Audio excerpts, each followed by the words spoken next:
The annual cultural event known as TAIWANfest is being held virtually and physically in Toronto and Vancouver. Aside from performances, TAIWANfest will feature talks about Taiwan, spotlighting Taiwan's relationship with South Korea. Formosa News reporter Stephany Yang has the details. TAIWANfest is back in action. This year's TAIWANfest will be a combination of virtual and physical programming. It will present dialogues between Taiwan and South Korea, investigating the shared democratic foundation of the two countries. One dialogue featured Chen Li-po, CEO of the Chen Chengpo Cultural Foundation. In his talk, he answers the question, how do Taiwanese explain where their home is? Chen believes the answers can be found in the mountains, the sea, and the plains of Taiwan. The mountain and seas are easy to understand.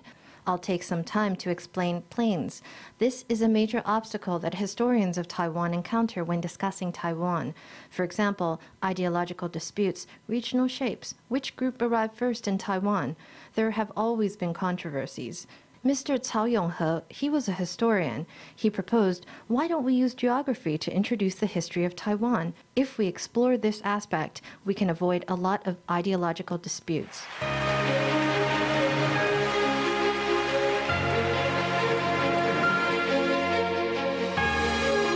Aside from dialogues, there will also be music performances featuring Taiwanese and Korean artists.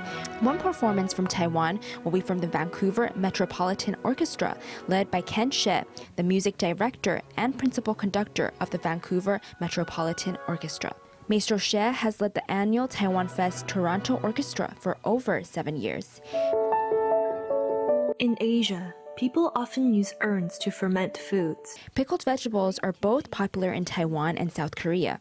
Visual artist Chen Chengpo has created an artwork inspired by the concept of fermentation. It depicts many significant social events in Taiwan and South Korea. It also explores how the development of the two countries' cultures is similar to the process of fermentation. The evolution of culture is just like the fermentation of food. Through different chapters in history, various traditions and social movements, the making of today's Taiwanese and Korean cultures has been gradually accumulating and transforming. Both were influenced by Confucianism and have lived through Japanese colonialism. Two cultures seem to emanate familiar scents. The festival will run until September 12th. The event aims to help Taiwanese and Koreans connect deeper with their culture. It also strives to help people from other countries to learn about Taiwan and South Korea. Formosa News, Stephany Yang, Chen in Taipei.